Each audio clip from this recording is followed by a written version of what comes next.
जय हिंद, वंदे मातरम। देखते हैं आज डे 2 CDP और चाइल्ड डेवलपमेंट एंड पेडागोजी। आप बेहतरीन तैयारी प्राप्त कर पा रहे हैं हमारे चैनल पे, जैसा कि आप थंबनेल पर देख रहे हैं। चलिए डियर, मैं हूं डॉक्टर देवराज हर्ष, आपका मित्र।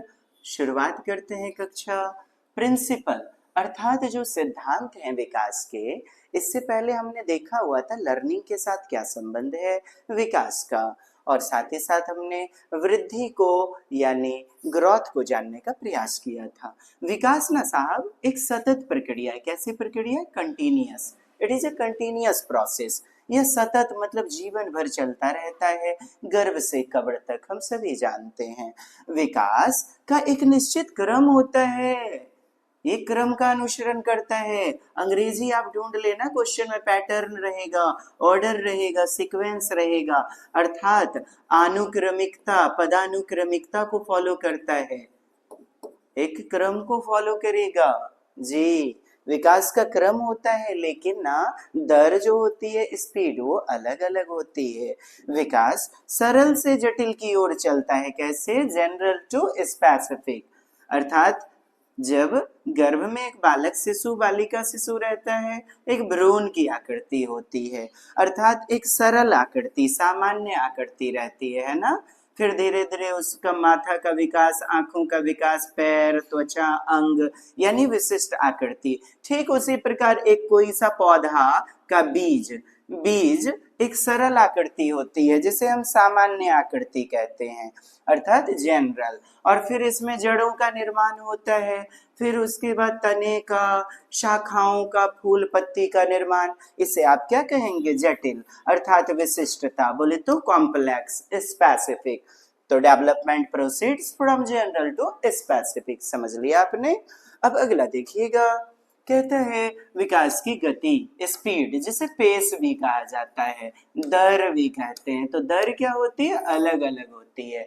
दरों में अंतर पाया जाता है, दर में अंतर पाया जाता है। आप जानते हैं हर बच्चा अपने तरीके से डेवलप होता है, भले ही विकास का क्रम एक जैसा होता है, जैसे रेंगना, खड़ा होना, चलना, सारे बच्चे का क्रम जो होता है ना, वो सीक्वेंस, ऑर्डर, अर्थात सबसे पहले बच्चा मस्तिष्क का विकास, सबसे पहले माथे का विकास, माथे को हिलाना, फिर कंधों को, फिर घुटने के बल रेंगना, फिर पैर पर खड़ा होना, ये सब में क्रम पाया जाएगा, है ना डियर? क्रम सब में पाया जाएगा, लेकिन उनका जो सीखने का शैली होगा, गति होगा, वो अलग अलग पाया जाएगा। उनका गति, ढंग, उनकी सोचने समझने की गहराई हर बच्चे में विविध विविध होगी, अंतर पाया जाएगा। मतलब इसी को इंडिविजुअल डिफरेंस कहते हैं। प्रत्येक बच्चे का रूप, रंग, व्यवहार, बुद्धि लब्धि अलग अलग होती है। इसी को व्यक्तिक विभिन्नता या व्यक्तिक विविधता भी कहा जाता है। इसी को व्यक्तिक मतभेद कहते हैं। आप मुझे बताइए, क्या प्रत्येक बच्चा एक 3 साल का सोनी है, एक 3 साल का नन्की है? क्या दोनों का बौद्धिक विकास एक जैसा होगा? यहाँ तक कि एक ही गर्भ से ट्विंस हैं, जोड़े पैदा लिए हैं, जुड़वा, फिर भी एक जैसा भाषा का शैली, बौद्धिकता, कार्य करने का तरीका नहीं होगा एक जैसा, विभिन्न होगा। इसी को तो कहते हैं व्यक्तिगत विभिन्नता।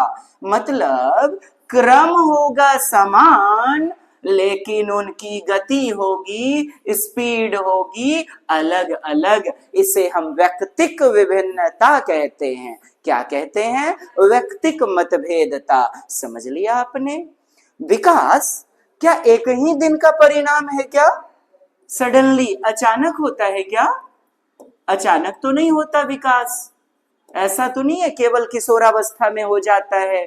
यह गर्भ से चलते हुए विभिन्न चरण, शैशवावस्था, बाल्यावस्था, मतलब संचयी होता है विकास, कम्युलेटिव। क्या होता है? संचयी। सभी अवस्थाओं से मिल करके बच्चा जैसे जैसे बड़ा होता है, वैसे वैसे परिपक्वता, मैच्योरिटी आती है। विकास पर डीएनए जीन्स, माता पिता दादा परदादा का जो जेनेटिक्स होता है, आनुवांशिकता, जिसे हम पैतृक जीन्स भी कहते हैं, उसका प्रभाव तो पड़ता ही है। अर्थात हेरिडिटी का, इन्फेरेंस का और पर्यावरण जिस समाज में हम रहते हैं, एनवायरनमेंट, दोनों का प्रभाव पड़ता है। ठीक है साहब। Development is interlinked, correlated, interlink, interrelated. नहीं समझे? हमने देखा था ना पिछले वीडियो में, डे 1 में, कि फिजिकल डेवलपमेंट, कॉग्निटिव डेवलपमेंट, शारीरिक विकास, संज्ञानात्मक विकास, इमोशनल डेवलपमेंट, संवेगिक विकास, भावनात्मक विकास, और सोशल डेवलपमेंट, सब आपस में जुड़ा होता है। शारीरिक विकास, संज्ञानात्मक विकास, भावात्मक, संवेगात्मक विकास और सामाजिक विकास। यदि कई दिनों से उल्टी हो रही है, दस्त हो रहा है, क्या संज्ञान चिड़चिड़ा नहीं हो जाता? होता है ना। इसी प्रकार सामाजिक असर, किसी को कोरोना काल में कोरोना हो गया तो समाज से मिलना जुलना बंद हो जाता था, सामाजिक विकास भी प्रभावित होता है। एक पक्ष से ये सारे पक्ष आपस में जुड़े हुए हैं, शारीरिक विकास, संज्ञानात्मक, संवेगात्मक, सामाजिक विकास, all are connected with each other. इसी को कहते हैं अंतः संबंध का सिद्धांत, सह संबंध का सिद्धांत। ये पारस्परिक रूप में आपस में जुड़े होते हैं। समझ लिया आपने? अब अगला है पूर्वानुमेय। देखिए, प्रेडिक्टेबल, भविष्यवाद, विकास का भविष्यवाणी कर सकते हैं, लेकिन कितना? आंशिक रूप से, not completely, partially only, not completely. भविष्यवादी का सिद्धांत, भविष्यवादिता। आपने समझ लिया भविष्यवादिता? भविष्यवादिता अर्थात पूर्वानुमान। पूर्वानुमान, आप कुछ निश्चित क्रम जो होते हैं उसका अनुमान लगा सकते हैं। पहले बच्चा बैठता है कमर के बल, फिर चलना सीखता है, फिर बड़बड़ाता है। आप जानते हैं ना, सारे बच्चे का क्रम एक जैसा होगा, ये भविष्यवाणी की जा सकती है। जैसे बच्चा सबसे पहले पलटेगा बिछावन पर, धीरे धीरे कमर पर बैठेगा, फिर घुटनों के बल रेंगेगा, अंत में पैर पर चलना शुरू करेगा। दुनिया के सारे बच्चे का अनुमान, भविष्यवादिता, प्रेडिक्शन कुछ हद तक किया जा सकता है। माता बहन कहती भी हैं बच्चे का जन्म होने के बाद, ओले मम्मी देखो ना, मम्मी कितना क्यूटी है, हमको लगता है ये डॉक्टर बनेगा, मम्मा डॉक्टर बनेगा। क्या साहब वो बन ही जाता है? तो आप कहेंगे कुछ हद तक।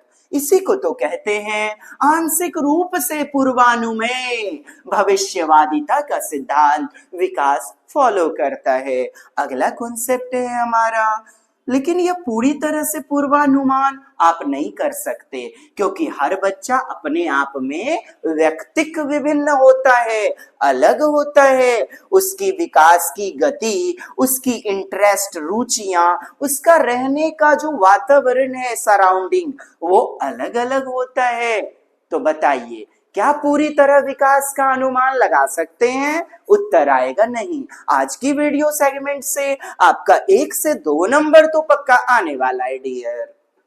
बच्चों के विकास की 2 प्रमुख दिशाएं होती हैं। अगला देख रहे हैं हम लोग डायरेक्शन, और आप देखोगे सिफिलोकॉडल, और दूसरा देखोगे प्रॉक्सिमोडिस्टल। ये देख लीजिए आप, सिफिलोकॉडल को ही तो कहते हैं शीर्षगामी दिशा। क्या? बच्चे का पहले माथे का विकास होता है, फिर उसके बाद धीरे धीरे पैर की ओर बढ़ता है, मतलब विकास सिर से शुरू होकर के पैरों की ओर बढ़ता है। Development proceeds from head to lower parts of the body. आप देखेंगे जन्म के समय माथे का विकास सबसे ज्यादा रहता है। क्या? माथे का विकास, माथे का आकार जो होता है सबसे ज्यादा, और पैर की उंगलियां सबसे छोटी। गौर फरमाइएगा मेरे हुजूर। एकदम गौर फरमाइएगा जरा, यही तो है सिर से पैर की ओर। बच्चे का माथे का विकास माथे को हिलाता है पहले, फिर धीरे धीरे अपने कंधों को, हथेलियों को, उंगलियों को, धीरे धीरे पैर पर बाद में खड़ा होता है। इसी को सिर पुच्छिए दिशा, सिर से पूंछ की ओर विकास कहते हैं। इसी को अभी के प्रश्नों में शीर्षगामी, आप इंग्लिश याद रखना, सिफिलोकाउडल कहा गया है। क्या कहते हैं? सिफिलोकाउडल डायरेक्शन। समझ लिया आपने? बच्चा पहले सिर को स्थिर रखना सीखता है, फिर बैठता है, फिर चलता है। यही क्या है? कौन सा डायरेक्शन डेवलपमेंट का? सिफिलोकाउडल, हेड टू टो, सिर पुच्छिए दिशा। इसी को मस्तकाधोमुखी सिद्धांत कहते हैं। क्या कहते हैं? मस्तकाधोमुखी सिद्धांत, मस्तकाधोमुखी। जी, कॉपी लेकर के बैठा करें आप लोग, मस्तकाधोमुखी। और ना स्क्रीनशॉट ले लिया करें यदि कॉपी बचाना है तो। हाँ जी, देखते हैं। बच्चा पहले सिर और गर्दन की एक्टिविटी पर नियंत्रण प्राप्त करता है, उसके बाद शरीर के निचले हिस्से पर। तो इसे क्या कहेंगे आप? सिफिलोकाउडल, प्रश्न में पूछा गया था जी। चिल्ड्रन कहता है फाउंडेशनल ईयर में, प्रारंभिक आधारभूत अवस्था में, आधारभूत अवस्था, प्रारंभिक अवस्था में मोटर स्किल्स जैसे चलना, दौड़ना, भागना, बैठना सबसे पहले महत्वपूर्ण रूप से प्रारंभ करता है। इसी को तो पिछले वीडियो में हमने बताया था।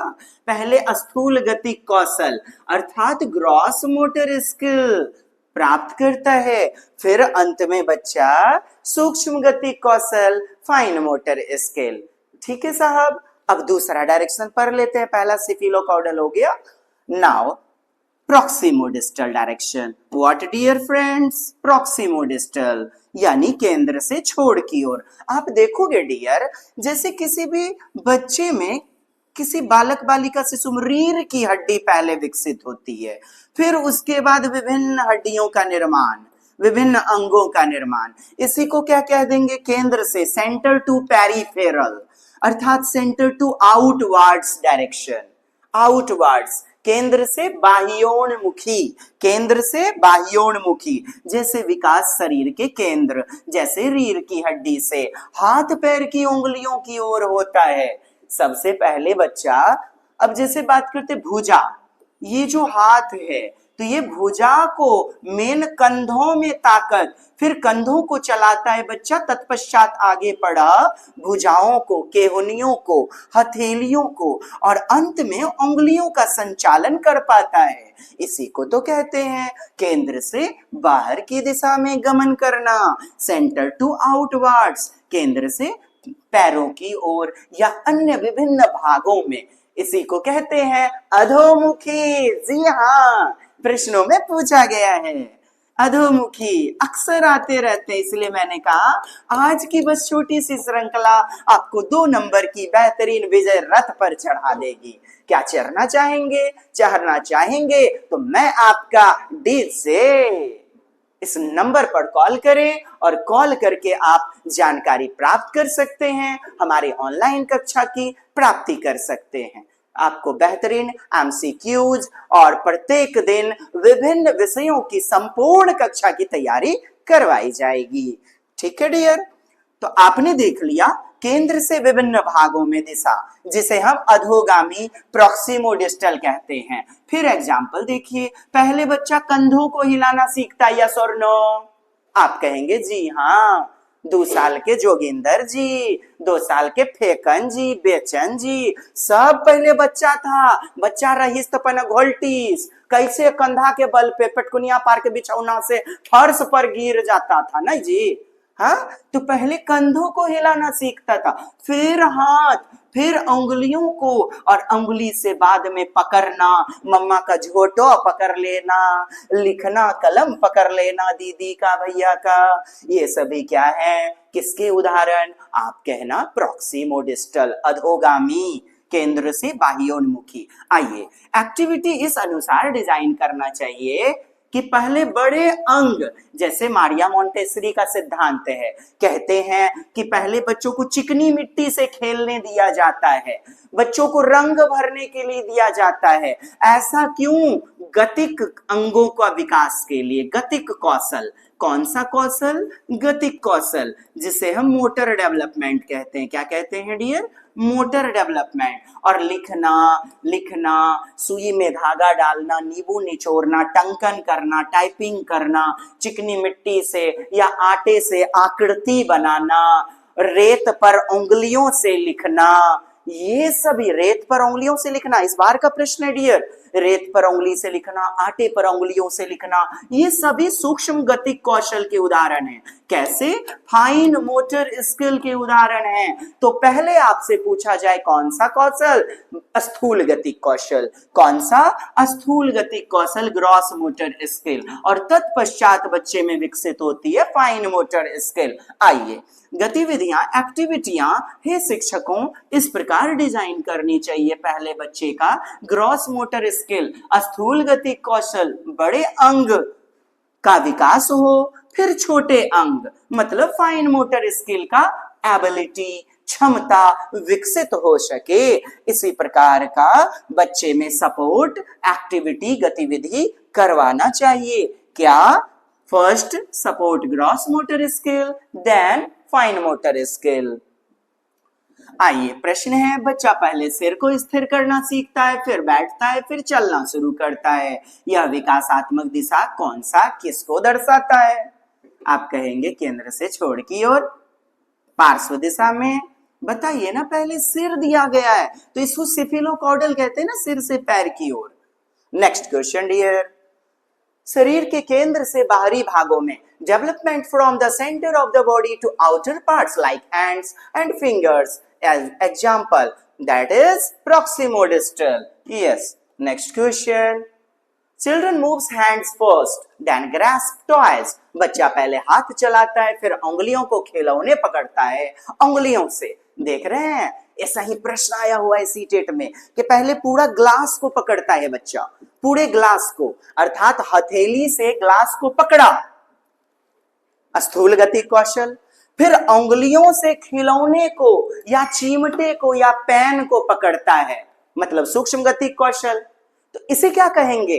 केंद्र से बाहर की दिशा, उंगलियों की तरफ दिशा का डायरेक्शन होना, प्रॉक्सिमोडिस्टल। केंद्र से विभिन्न भागों में अधोगामी विकास। निम्न में कौन सा विकास का सामान्य क्रम नहीं है? सिर से पैर की ओर, केंद्र से छोर की ओर, सेंटर टू पेरिफेरल होता है। फिंगर्स हेड कहते हैं उंगलियों से सिर की ओर। बताइए जरा सा, सिर से विभिन्न भाग की ओर होगा, बड़े अंग से छोटे अंग की ओर होता है। कौन सा गलत हुआ? सी, मतलब कौन सा विकास का सिद्धांत नहीं है? Which of the following most suitable example of cephalocaudal development? बच्चा पहले उंगलियों से चीजें पकड़ता है, cephalocaudal है ना, मस्तकाधोमुखी, तो पहले सिर घुमाना सीखता है। जी हाँ, चित्र बनाना, सूक्ष्म गति कौशल बाद में। पहले बच्चा बोलता है, बताइए। पहले बच्चा क्रंदन करता है, रोता है, तत्पश्चात बच्चा कूइंग, कुंजन करता है, फिर बबलिंग, बबलाता है, तत्पश्चात वह एक शब्दीय वाक्य का प्रयोग करता है जिसे समग्र बोधि अवस्था कहते हैं। काफी बेहतरीन आपको पढ़ाया जाएगा हिंदी पेडागोजी भी। इसके बाद दो शब्दीय चरण, फिर टेलीग्राफिक स्पीच, तार संप्रेषित वार्ता आता है 18 महीना से 2.5 वर्ष के बालकों में। प्रॉक्सिमोडिस्टल सिफिलोकॉर्डल किसके उदाहरण हैं? शारीरिक विकास के। किसके? शारीरिक विकास, मोटर डेवलपमेंट है ना, यानी अंगों का संचालन। बच्चे का विकास पहले मोटर कौशल जैसे दौड़ना, और फिर उसके बाद उंगलियों को चलाना, सूक्ष्म गति कौशल जैसे लिखना। तो ये दिशा क्या है? इसे आप कहेंगे प्रॉक्सिमोडिस्टल, केंद्र से बाहर की ओर, अधोगामी, केंद्र से बाह्योन्मुखी। सिर से पैर की ओर विकास किस सिद्धांत का आधार है? सिफिलोकॉर्डल का, सिर से पैर, सिर पुच्छीय दिशा। सिफिलोकॉर्डल दिशा का पहला संकेत क्या होता है? पहले बच्चा चलने लगता है, चीजों को पकड़ता है, सिर और गर्दन को नियंत्रित करता है। Yes dear. बच्चा पहले बैठना सीखता है, फिर खड़ा होता है, फिर दौड़ता है। यह किस दिशा को दर्शाता है? Now it's your turn dear, you have to give the comments and give its right answer. Always remember cephalocaudal equal to head to toe and proximodistal equal to center to outwards। और मैं आपका यो DJ पुनः मिलने की इजाजत चाहूंगा। आज के लिए इतना ही। बस कर दीजिए शेयर, ज्यादा ज्यादा शेयर करें डियर, और इस प्रश्न का उत्तर भी कमेंट्स करें। तो स्टे ट्यून एंड सब्सक्राइब। जय हिंद, वंदे मातरम।